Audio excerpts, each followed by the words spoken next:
do some awards from the weekend. Gablett Areas, best on good. ground of the week. For me, it was Shees or Wilbert Ashcroft. Take your pick. Shees was awesome against the Blues. That basically the game-breaking goal. He was That's never going pretty to good. miss it. And like the sheer composure that he had just to take that like half a breath and just go straighten up, skadoosh, got it. It was awesome. He was so good. And we had absolutely zero answers for him. And Wilbert, against the Pies, just ran completely amok. And you're like, this is the Will Ashcroft that we sort of have come to expect. In grand finals, he just sort of needs to do it in every game. And he did it in that one. He's only going to get better too. He's only going to get better. Not bad for a 12-year-old. He's still, he's 14. Exactly. I think he's 14 and Levi's 12. Either way, they look like they've just stepped straight off the set of a Hanson video clip. So I hate how young they look. I'm like, you are pubescent. Like, what are you doing? Just, come on. The honourable mention's got to go to Alir. He was awesome in that game as well. He had 18 interceptions. Like, what the hell? That's absurd. I mean, yes, you're playing Richmond, but God. There was like an interesting point about how the way he uses his body is just so smart, and because he's so massive that the way he's sort of nudging folks under the ball, it's like perfectly legal. And like people have taken umbrage with the way that he like nudges packs over, and then people just start falling into each other. Like, you got to call a free kick. It's like, but if he's not pushing them in the back, like, what use are we of the talking body. Yeah. I think he did have an issue early in his career where he would go too far under the pack when he was at Sydney. And then after a few free kicks, rightfully so, because that was basically tunnelling, he adjusted the way he played, and good on him. He's within the rules, so leave him alone. I've enjoyed Shut up, nerds. That's it. All right, what about you, Jez? I've got a couple of honourable mentions. I thought about going with Zach Butters, but that was a garbage game, so I can't, in all good faith, give him that one. And Jack Steele, I love the way he's been going about it, but I've got to go with Cozzy. He's done it again. He's just that engine room for the D's, and they had another good win. So Cozzy's my man at the moment. I'm really enjoying what he's putting out there. So can't go wrong with Cozzy.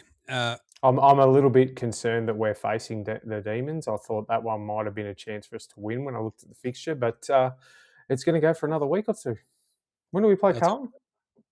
Talk about King's birthday, I guess, is the... Jeez. Anyway. The Footy Unfilterated wooden spoon. Wooden spoon bowl. There you go. Who are we buying a beer this week? For me, I love him. Nick Newman. First game since doing his knee at the game I was at with my then 5-year-old son, I want to say, as Carlton got their head ritually kicked in by the Brisbane Lions in Brisbane in an elimination final to the tune of like down 10 goals before you could blink. Newman came off and you're like, that's not good. He's awesome. And then was done. And you're like, that's not great at all. Bugger. He's just such a good level-headed user of the ball at all times that you just sort of need guys like that on your team. It was great to have him back. Loved it. And when he kicked the goal as well, this is just, storybook. If they hold on to they lose. So, that sucks. I'm just going to buy Nick Newman a beer and just go, look, mate, why not? It's not going to get much better, but it's good to have you Drink back. your sorrows away together. Nice. How about you there, Jess? Well, I'm going to buy, and I'll make sure Stephen May's not in the room, but I'm going to buy a Big Jake the Snake Melksham, Mr. Milkshake's a beer for winding the clock back. 4 goals and mark of the year contender. Maybe not, but it was a pretty bloody good mark for an old fella. So, and he doesn't look like slowing down. So they were talking about, surely they couldn't drop him after that. I'm like, absolutely they couldn't drop him after that performance. It's not often you have a player in his prime kick 4 goals and take a hanger. So if they dropped him, I would be very surprised. And I think the way he goes about it is exactly what Stephen King is asking of that group. And him, along with Maxi and Jack Steele, who again is probably another honourable mention because I think he's clearly added something to that group. But yeah, I'm loving the way Big Jakey the Snake's going about it at the moment. So beer from me to him. I was so happy that he was so good in that game. Like, it was so weird. I'm like, I'm just happy for him. Like, he's almost our age at this point. Like, that's amazing. Good on you, Milkshake. Spud of the week. Spud. Dan McStay kicked 4 goals, but also had one of the most boneheaded play-ons you'll ever see. It's like, it literally had, what's the, Matt Hill, the racing commentator. And there you go. It's Dan McStay's. Dan McStay's out there on the wing. He's got the wing. WTF. Dan McStay. He literally dropped the WTF on the call. And that doesn't happen very often. And not Hutto. It's the other dork. Wait a minute. Jared White, not Jared. I was going to say that doesn't narrow it down much. Howie. It was Howie sitting next to him, and Howie's like, he nearly swore. Matt Hill's like, I didn't swear. I said WTF. That could mean anything. It could mean anything over here. I'm Matt Hill. How good is racing? And you're like, all right. But anyway, that was very fun. I love the W2F drop by Matt Hill. Yeah. He's like, Matt Hill's I love commentary talk. And I think it's something we'll continue to do throughout the season. Matt Hill is fascinating because he'll every so often just get something like really wrong. And you're like, that's just not rolls with it. And he just doesn't blink. And I'm like, that's good. Just keep doing it. Because like it's the sort of thing that Kelly Underwood doesn't do. So, she doesn't get a lot right though. So it's hard to disguise all the wrong stuff when it's like, I don't know, how to not make your mistakes glaring is really important when it comes to stuff like this, right? Anyway, Spud of the night is going to be, for the week, for me, is Will Hayward. And I don't know, Jez, in a game that you lose by 10 points, do you think giving away 2 goals from the result, direct goals from the result of your actions is bad? I think so. Especially when you have barely touched it yourself. I think he had 6 possessions. He was. So this is what's fondly referred to as the Carlton Small Forward Cardio Club, where if you watch the heat maps of the Carlton small forwards, it's just up and down the wings. A lot of teams just go, you know what? You're a small forward. Just play forward. Carlton goes, no, let's run them into the ground because we've got no other answers for anything sort of defensively. So, boom, you smash cut to Will Hayward in the middle of the ground, just thumping Wardlord. And basically 50 downfield, free kick downfield, goal, another one as well, same thing. You're like, what are you doing? You've just cost 2 goals. You've done nothing all night. This is horrible. I love you, Will Hayward, but he's been horrible so far this season because Carlton don't use him correctly. Like, look at his success in Sydney. The way they used him, they've done the exact opposite. It's extremely stupid, but that was an extremely stupid game. Spud of the week. Honourable mention, Ollie Wines, who did absolutely nothing in the game for the Power, which is pretty funny. It's Richmond. Like, what are you doing, Ollie? I mean, I always thought it was like, probably one of the world's most overrated Brownlow wins, but still. I mean, what did he have in the end? I think he got to, it was 11 disposals in the end, 9 handballs and 2 kicks. Just brutal. Anyway. He was coming back from injury, so we can possibly give him a sort of maybe a pass. That's an honourable mention. It's not, he doesn't get tagged with the Spud of the week. He doesn't get the award. That's fair. Sorry. Sorry. The golden Spud. What's your Spud of the week there, Jess? My Spud of the week is every commentator, special comments or alleged journalist who is negative about footy. Just shut up, you nerds. Just enjoy what's being put out there in front of you and stop trying to make these tiny little tidbits of things like the Zach Merritt's wife's tweet into the end of the world and all this sort of crap. We don't care about your opinions. What we want is for you to report on the game, not on what your peers are doing in the other box. We want to know what's going on the game. No one's tuning into Footy Unfilterated for me to have a full hour and a half report on what Jim did on the weekend, because they probably care more than what they do about what David King and Kane Corns are arguing about. But nobody wants to. We want to talk and hear and watch footy. So shut up, you nerds. And Ben Mackay. No reason, just. I think this is the Draymond Green Award for Dickhead of the Week. It's the Ben Mackay Spud of the Week Award. That's right. I was talking about this on the weekend, right? About the commentary and the way that AFL media is basically the same as NBA media, where everything is bad all the time and the sky is always falling. It's like, you know what? Sometimes sport's just sport and it's okay. Just you'll be right. Just settle down. Anyway, better than Bootsma this week. It was the best young fella we saw. For me, it's obviously Georgie Wardlaw. Oh, yeah. The Warlord. I love the Warlord. George Wardlaw, he's 21 and he plays like he's 42. It's like he's got the hair. Jim. I don't know about that.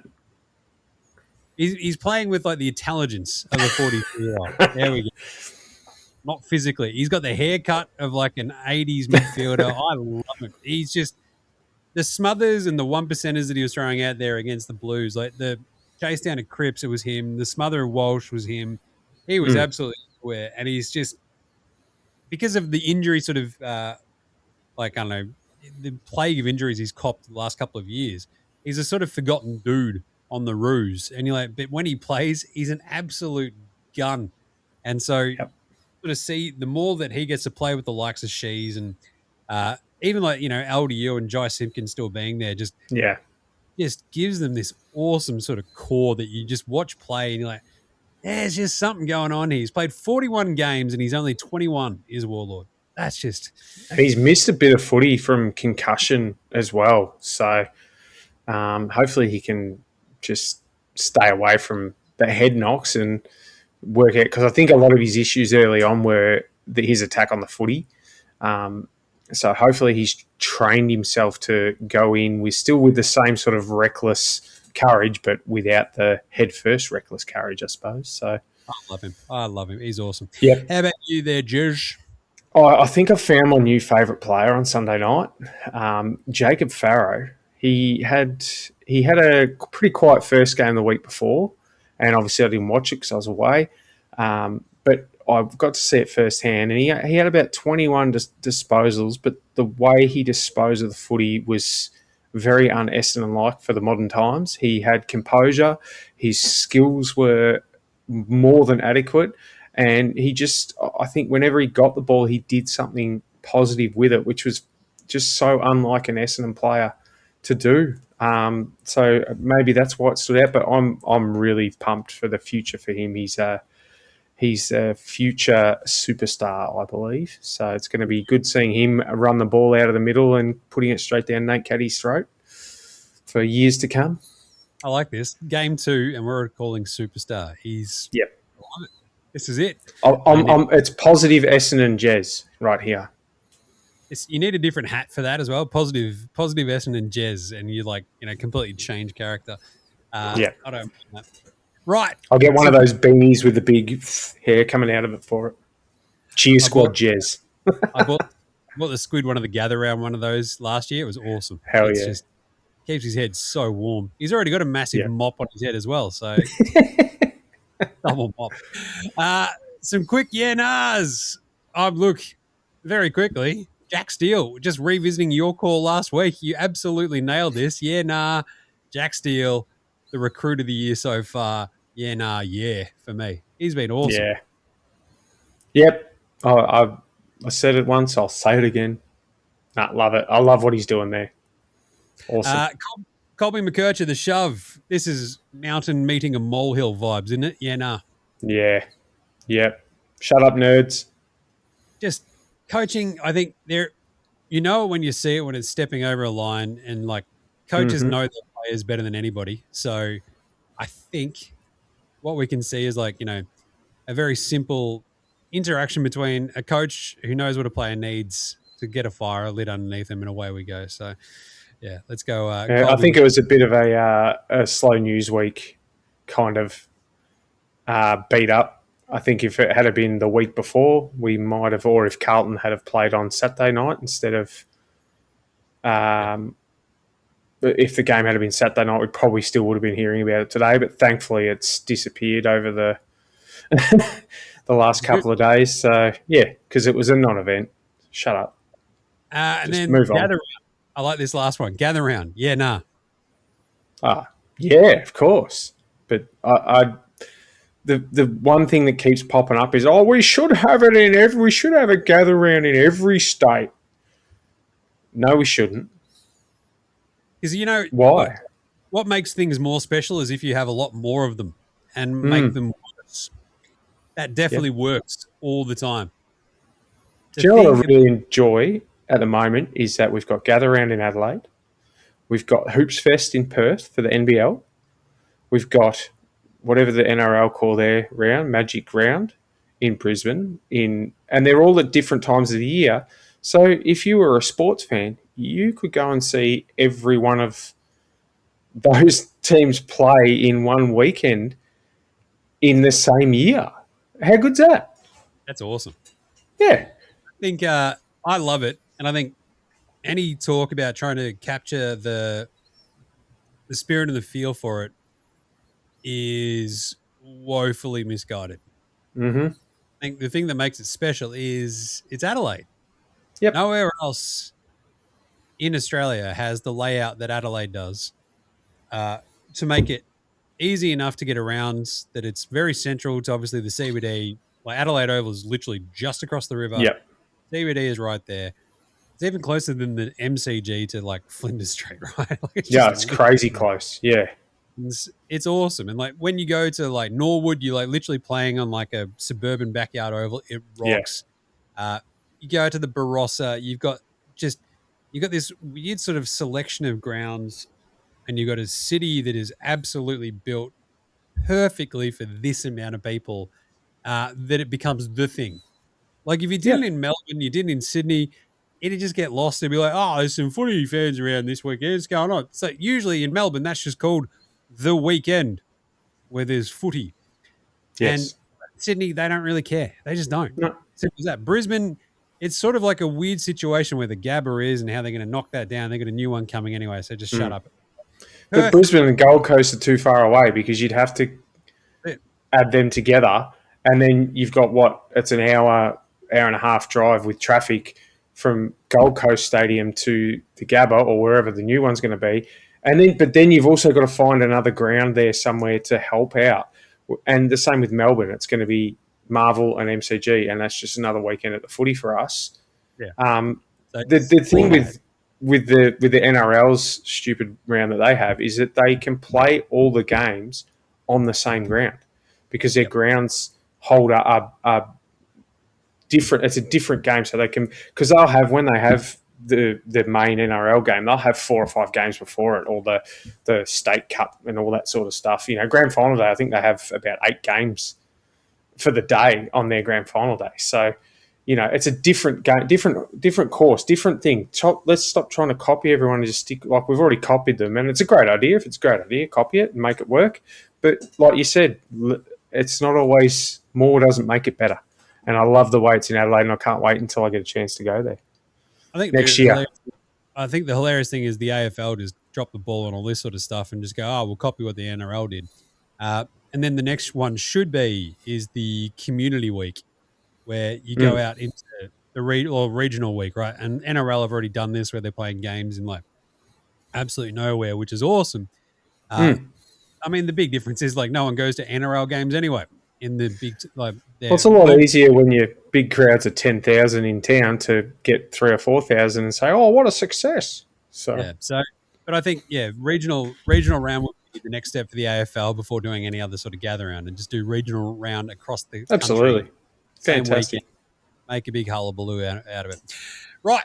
Speaking of which.